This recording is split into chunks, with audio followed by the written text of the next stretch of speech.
यावेळेस आपल्याला आज गुरुमाऊलींचा या अष्टशक्तिपीठांचा आशीर्वाद घेऊन आपल्याला एक विशेष उपक्रम आपल्याला सुरू करायचा आहे। शेतकऱ्यांच्या बांधावर वृक्षारोपण आपल्याला सुरू करायचं आहे। सर्वांनी त्याच्यामध्ये सहभागी व्हायचं आहे। का व्हायचं आहे, कसं काय उपक्रम आहे तो समजून घ्या। आपल्याला शेतकऱ्यांचे बांध सजीव करायचे। आम्ही आता पक्षांनी यांनी खूप सुंदर पद्धतीने त्यांच्या वेगवेगळ्या माध्यमातून चांगले झाडं लागलेले। आम्हाला बांधापासून जो उत्पन्नाचं तुम्हाला उदाहरण सांगायचं आहे। बांधावर करवंदाचे काही झाडं काही आम्ही लावले, काही पक्ष्यांकडे किंवा काही नॅचरल उगवले गेले। साखर चिंच आहे, बांबू आहे, बरेचसे झाडं आपाप उगलेले। आंब्यापासून काही बरेच झाडं, काही खारुताईंनी ते कोय लपून ठेवली, आंब्याचं झाड तयार झालं। आज शेती सारखं बोनस उत्पादन त्या बांधापासून मिळते। साखर चिंचा, एकही साखर चिंचाचं झाड आम्ही लावलेलं नाही, पण त्या साखर चिंचांनी जवळजवळ 15 ते 20 हजार रुपये आम्हाला उत्पन्न मिळून दिलं। करवंदाच्या झाडांनी मिळून दिलं। म्हणजे पक्ष्यांचं ऋण आहे म्हणून थोडं शेतातले 5-10% धान्य पक्ष्यांनी खाल्लं काय, मी म्हणतो त्यांनी फायदे मिळून दिलेले।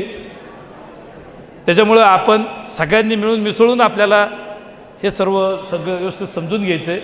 बांधापासून शेतकऱ्यांना 100% फायदा आहे। अनेक उपद्रवी प्राणी शेतात येण्याचं टाळतील। बऱ्याच विदर्भामध्ये त्या वेगवेगळ्या प्रकारच्या त्या गायी येतात, रानगायी येतात। त्याला तिकडं बरंच काहीतरी एक शब्द आहे, ते त्या अनेक वेगवेगळे असे प्राणी शेतामध्ये उपद्रव करतात। वारं जोरात आल्यावर जळगावसहित अनेक ठिकाणी केळीच्या बागा उखडून जातात। शेतीमध्ये मोठ्या नुकसानी होतात, गहू आडवे पडतात, बरेच वेगवेगळे नुकसानी होतात या सीझनमध्ये पण आणि दिवाळीमध्ये पण। म्हणून आपल्याला शेताचं संरक्षण करायचं असेल, बांध सजीव करायचे आणि हे बांध सजीव करायबरोबर आपण ते पशुपक्ष्यांबरोबर आपण सुद्धा त्याच्यामध्ये आता सहभागी व्हायचं आहे आणि झाडं लावायचं पुण्य पण आपण मिळवायचं आहे। शेतकऱ्याला आपल्याला नाही बाकीची तशी मदत करता येत, ही सर्वात मोठी मदत राहणार आहे। तुम्ही पैशाने अनुदानाने ती मदत क्षणिक आहे, अनुदान एकदा भेटेल पुढचं सांगता येत नाही। पण बांधावर जर शेतकऱ्याला झाडं लावून दिले तर शेतकरी खऱ्या अर्थाने स्वावलंबी होईल, शेतकऱ्याचा खर्च कमी होईल आणि त्याला एक बोनस उत्पादन बांधातून भेटेल। म्हणून आपण त्याचं सगळं नियोजन यंदा मॅक्झिमम प्रयत्न करू की 50% सेवेकरी शेतकऱ्यांचे तरी बांध आपण सजीव करू। पूर्ण बांधाच्या बाजूला आपण झाडं लावू, त्या झाडांकडे लक्ष दिलं जाईल। उन्हाळ्यात सुद्धा एक ड्रिपची नळी टाकून दिली तर त्या झाडांना पाणी होईल। शेतकऱ्यांनी पाणी घातलं, शेताला पाणी दिलं तरी झाडांना स्पेशल पाणी द्यायची गरज नाही।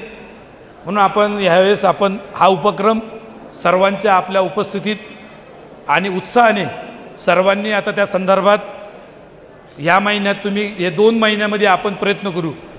जुलै ऑगस्टपर्यंत आपण किती बांधांवर किती सेवे करायचं, आपला बांध ज्यांच्या बांधावर झाडं लावायची असतील त्यांनी आपल्या पर्यावरण कृषीमध्ये नोंदणी करा।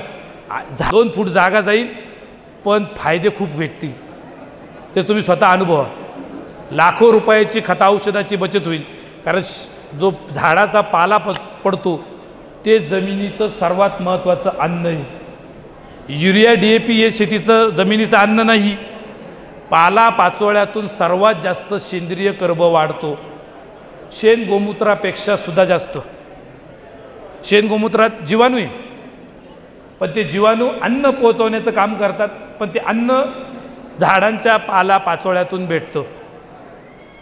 म्हणून आपण सर्व सेवेकऱ्यांनी भविष्यात चांगली शेती व्हावी, शेतीमधलं विष कमी व्हावं आणि ते विष हळूहळू आपल्या घरापर्यंत सुद्धा कमी होत यावं आणि आपल्या पुढची पिढीला चांगलं आयुष्य भेटावं, या दृष्टीने हा उपक्रम गरजेचा आहे।